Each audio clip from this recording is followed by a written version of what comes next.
Colin Brendan here from Games, Brains, and Head-Banging Life. gbhblofficial.com for sure, and it is the big question, and this is a big one, because you got to specify, and annoyingly, I did not put an asterisk next to this question when I sent it to Brendan. I said, hey, come up with your favorite Stephen King book.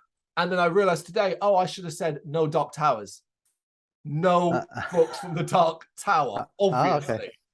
Obviously, because they're literally cheating then, because the Wizard and Glass. But yeah, no. That's fine, because I did choose from the Dark Tower. I did choose Wizard and Glass. But I already know what my non-Dark Tower one is. Yeah, I really can't believe I messed up that. It was in today I was like, oh man. But I was like, no, he might get that. Obviously, it can't be a Dark Tower book. But yeah, fair enough, because it's Stephen King, and you know, again, we'll probably have to do a big question about the Dark Tower specifically. We'll come up with one, and that means we'll get to wax lyrical about the story overall, find a way to talk about it out of context, because it doesn't even fit yet within Sometimes Dead is Better. Although we do have a movie that we can at least compare it to, it's not going to be the same as the usual adaptations. So, Stephen King books. There are a lot of them. A lot of them are good. A lot of them are great. A lot of them are fine. Some are terrible, but chances are you might have read a few over your lifetime. I know I certainly have, and I know Brendan certainly has. So the question was, well, listen, what do you think is your favorite? No, it may not even be the best written one. It may not be the most interesting, but you're just like, yeah, this was the one that really grabbed me. You know how long it took me to come up with my answer? 5 seconds. I put it down, and then I went, okay, are you sure about that? Running through my head going, this one, no, can't compare. This is it. And I stayed on this one. I stayed on the one I put down immediately. It'd be interesting, this, really, actually. I'm very interested to see what you've picked, because like we do and we have in the past, obviously outside of GBHBL as well, talked about Stephen King quite significantly. Yep. And about the books we've read and films we've seen and all that sort of stuff. So I know some of the books, like off the top of my head, that I know that you genuinely have a lot of time for. But for me, I also instantly chose this because I didn't know that you meant no Dark Tower, but I tried to, have a couple of I wrote a list out, because I have a lot of Stephen King books that I like, and I mean by I fucking adore. And sometimes it's difficult when you're doing the books in the hindsight thing, because you can't help picturing movies sometimes, which can dilute your memory of the book somewhat. But when I dropped the Dark Tower thing, I instantly knew what my other book was. Right, instantly. Like not debate, not anything like oh, maybe this, maybe that. It was like, no, I know what it is. It's that one. The only debate I had was with the Dark Tower series. That was it. That's where I debated between book 3 and book 4. Sorry, book 2 and book 4. The drawing of the 3. Yeah. And Wizard and Glass. So the drawing of the 3 is obviously when Eddie and everyone comes in at first, and that's also. And I was like, oh god. But yeah, I settled on Wizard and Glass. And then when I was like, not non-Dark Tower, I was like, oh, well, that's easy. It's that one.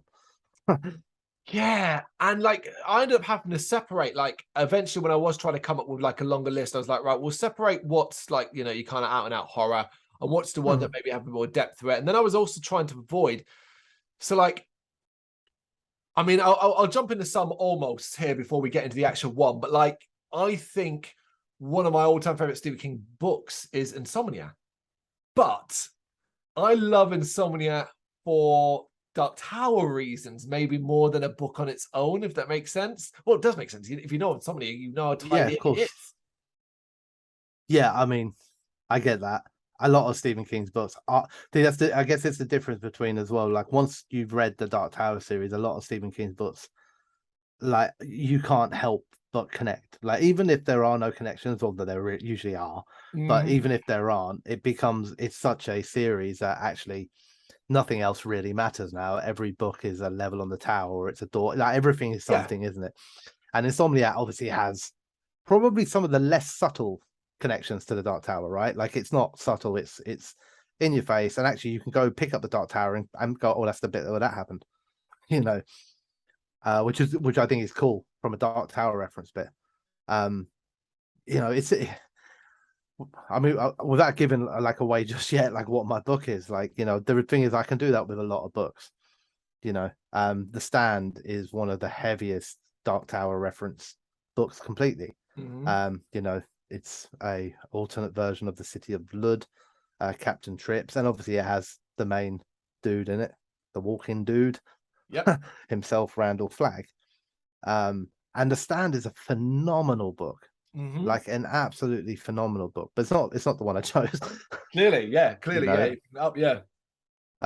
So the one that I did choose, Don't get there yet. I just oh, want to don't, throw out the almost for me, and I just want to give it props because it is one of my favorite stories. It's probably the one I felt the most emotionally connected to for some reason. I want to give a props out to the Dead Zone, which is just a wonderful, wonderful story. That, yeah, I have a lot of emotional value to it. So much so that I still haven't seen the movie adaptation, and I don't want to until we're going to do it for Sometimes Dead is Better, because I'm worried that Christopher Walken is not going to be my Johnny, that kind of thing. But that's Dead Zone. Yeah. yeah, it's another great book. I Mm, also I have a lot of love for more modern Stephen King. I've yeah. not recent, but more recently read The Institute, Hmm. which is another one that was in my top echelons of Stephen King literature. It's a phenomenal story. I loved it. Um, Not so much a fan of the detective stuff. That's the thing, lads. So that was nice and easy to put away. Them I can separate from Yep. this. There's also the short story side of things, which are it's difficult to then pick a short story over, say, like The Stand or It or Of course. anything like that, you know. But there are some phenomenal short stories. Remembering that the short stories include, Rita Hayworth and The Shawshank Redemption. They include The Mist, which are like 1408. yeah, 1408, and many, many others. The Little Sisters of Illyria, which is again an actual side story of the Dark Tower. It is. And like I said, sometimes it's difficult to separate book from film, because actually other books that are phenomenal, but maybe you just think of the films when you think of them. Like it's The Shining, the book is much, much deeper and more horrific, really, than Mm, than the film does it justice. But when you go to say The Shining, the first thing that pops in your head is Jack Nicholson at a door with an axe. You can't yeah. help it. That's colored that. I'm trying to work out because I thought I knew what yours would be, and I thought it'd be the same as mine potentially. You can't be based off some of the things you've said already, and I've tried to work out what yours is, but I don't think I can guess. And I was wrong on yours as well because you already discounted it. So Cool. Oh, there we there you go go. then. All right, then We know take it away. nothing. Let's reveal all. So what am I going? Yeah, go. No, it's the very first one you said. Insomnia. Oh God! All right. And I do love the Dark Tower references in it, but aside from the Dark Tower references, I love the book Insomnia. Yeah, it's a great book. I found it to be massively special. I loved the idea of it because I've tried to describe it before and it makes no fucking sense. Like it sounds like a terrible book, right? Of course. There's some old dude, he struggles to sleep, and then these like little fucking doctors keep running around and cutting people's like soul balloons off. Yep. And he's all fuming and that, so he tries to blow them up and shit, isn't it? And you're like, oh, okay. I know there's probably a better way of describing it, but that's like it It's summarized, a summation of it, basically. But I think we a lot of Stephen King books and it's one of the reasons why adaptations don't work very well, are very good at character development, right? Very, very good. And Ralph in Insomnia Yeah. is a fucking well developed character. One of the You best care about written, him. one of Stephen King's best written main characters. Love Yeah. it. It's an exciting story. I found it really, really enjoyable. And the Dark Tower stuff at the end, absolutely loved it. Roland turns in his bedroll sort of stuff. But it comes at the end, and I was already enamored with this book. There are references throughout the book to this entity known as the Crimson King, Yeah. which we know is obviously a Dark Tower reference as well. But it was really the end bit with Roland. That was the bit that was like, oh shit, it's Roland. But that come at the end, and I was already well in love with this book. I've read Insomnia a fair few times back to back. I love it, and in a way, and you might correct me if I'm wrong on this, but in a way, I believe anyway I'm right. I'm so glad nobody's tried to do this as a film because I don't know that they would be able to do the character of Ralph justice. That's the thing. I think it would fail on it. It would probably try and do a 90-minute movie, rush it through, and ruin it. But I'm assuming I'm right in it. There's no adaptation like some Not weird that I'm B aware of, movie. no. Yeah. that's not even one that even gets talked about in modern times. Like, I don't think I'm going to go out on a limb and say it's unadaptable, because its story is what you summed up. How the hell does that work in a film? How does it entertain? How much have you got to change? And then you're like, but then do you cut every Dark Tower reference out because it's not going to make any sense? Yeah, it particularly make no sense. Yeah, it just doesn't. I think there are many of Stephen King's books that will never be adapted, you know, because of these exact reasons. And I think Insomnia is up there. But then saying that, Hearts of Atlantis exists. Well, yeah, that's what I mean. Like, I So, wouldn't put it past somebody to touch it. But you know, like, I like it in a way. Like, there are certain things I'm like, oh, it'd be kind of cool to see it adapted, so I could see a visual representation of it. I don't want anyone to try and touch Insomnia. I think it's a very special book with like a higher level of character development than I think they will ever be able to portray in a film, unless they made the film like 6 hours long. which You know what I obviously, mean? yeah, Which is not going to work for the general populace. I also don't think you could ever do like the Little Doctors justice, because reading about those things is one thing, but seeing them on screen might come across extremely cheesy and stupid. Yeah. But Yeah, anyway, to get the names as well, Pathos and Logos, and you're like, well, yeah, that's dumb. yeah. You know it's dumb. But you know, as a book, I think it's, yeah. I mean, obviously, it's my favorite, so that's why, you know, obviously I think it's special. But yeah, there you go. That's mine. Okay, then. So, I mean, we have already talked about mine. It has come through. It's the one I wrote down first. And one of the reasons why I think it's sort of so important in my head is that I read it before ever reading The Dark Tower. So I have that, and then I have the after effect of it as well, of then rereading it and so on. It also has an adaptation. It does have a adaptation, a 4-part TV adaptation, which is one of the strongest, and I will stand up for this, mini-series adaptations of King's work to date. As well done, as close to accurate as you're going to get, with a strong cast, very, very good moments, right level of cheese. It is, I am talking about Stephen King's other epic outside the Dark Tower, The Stand. Yes, you mentioned it, and I did everything possible to gloss over any part that existed that I was talking about or thinking about. No, you did well. I didn't get it. It's an epic. I've always enjoyed Stephen King's epics more than anything else. The stories where I follow along with people, but I also love, and he's done it a few times, he would repeat it in Under the Dome, but I don't think he did it quite as well, where he would almost dedicate chapters or sections to telling you about people who are not important to the main story, their experience of the same events. That's something that he introduced me to understand, and I fucking loved it. I used to get excited when I'd be like, oh, so what happened now that person died? And it'd only be like a page about how this person died and what killed them and what happened here and so on. I would love it. But fuck me, The Dark Tower is an epic, because, but it's split across so many. Yeah. This is an epic in one, where you have an array of characters that are so different and so memorable. We're not talking about 1 or 2 memorable characters here. We are talking upwards of maybe 10 to 15 of important fucking characters. On all sides as well. And I loved that about The Stand. It wasn't like we're following along with a little troop of good guys. You know, everybody was fleshed out. Absolutely. It is a basic good versus evil story at its core, but it tells it in such a nuanced, interesting, and later, as I'd find out, developed connection-wise way, which I adore as well. But there's some stuff about The Stand that I didn't appreciate until I was a lot older and then understood something more. When you've watched or read Stephen King for a long, long time, you know his tropes. Whether they're in his movies or in his books, you recognize tropes. And some of them are really obvious and stuff like that. One of the more obvious is the anti-religion stance that he often takes. He isn't kind to Christianity in particular throughout his books. Check The Stand out. I don't know what was different, but he wrote a positive angle for religion, for God, and how it is. And that, to me, will always make that book stand out more than anything else. And I'm not just talking about specifically about Mother Abigail, because you can debate whether or not she's too much or too little.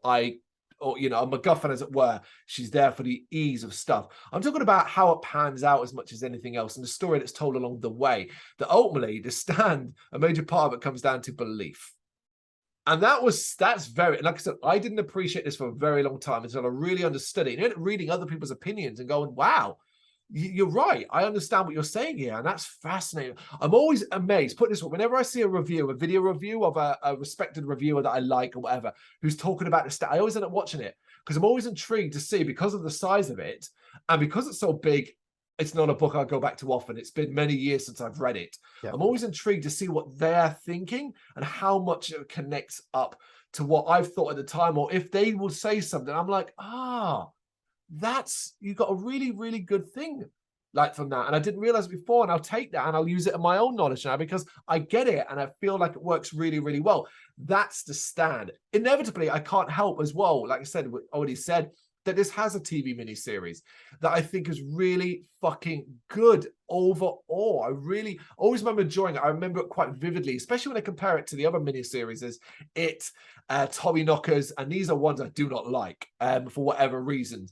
So Langoliers and so on. So like the fact that I've got this one, I always think really positively of, almost defensive of. If I see like a negative review and I'm like, come on, give it a break. It's a Stephen King adaptation to a book that should have been impossible to adapt.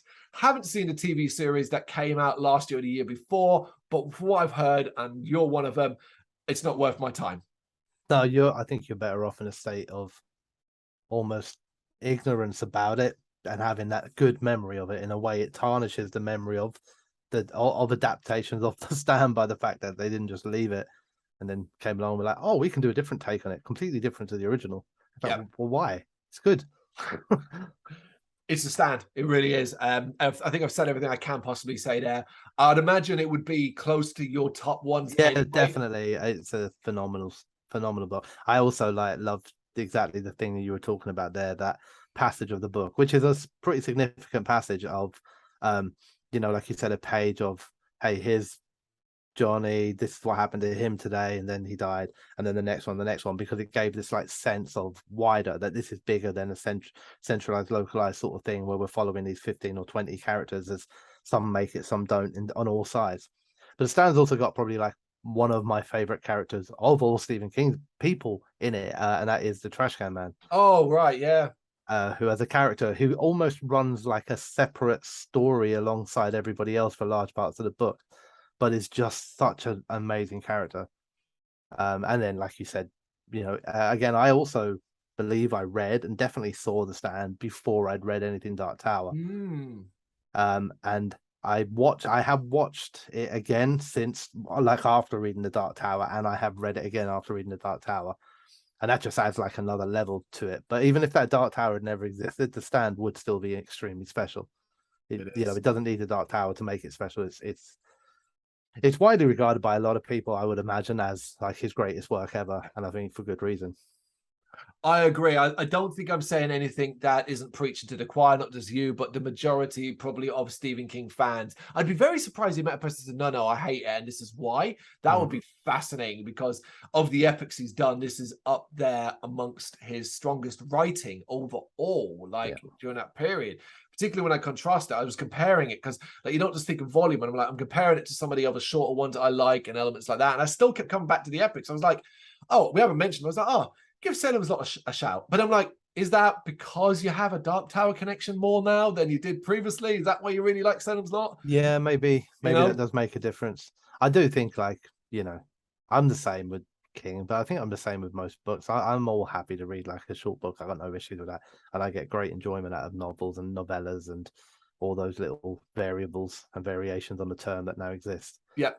But even for me, when I go to if I was to list probably my top 5 or 10 Stephen King's, I mean, the Dark Tower series for the most part is each individual book outside of the Gunslinger is an encyclopedia anyway, so that's easy to do. Yeah. The Stand, this Talisman, these are all big books, which means big journey, big adventure, big character development. It's there's more pages, therefore there's more words to enjoy. Yeah, exactly that. Well, you already accidentally heard our favorite Dark Tower books as well. It is Wizard of Glass for me as well. Are you kidding me? Even if it is the middle book, it's special beyond belief. But that's for another video. Guys, what do you reckon? There's our choices for favorite Stephen King book. What's yours? You know what to do. Let us know in the comments. Thank you very much for watching. If you liked what you saw, please help us out by giving us a thumbs up and hitting that subscribe button.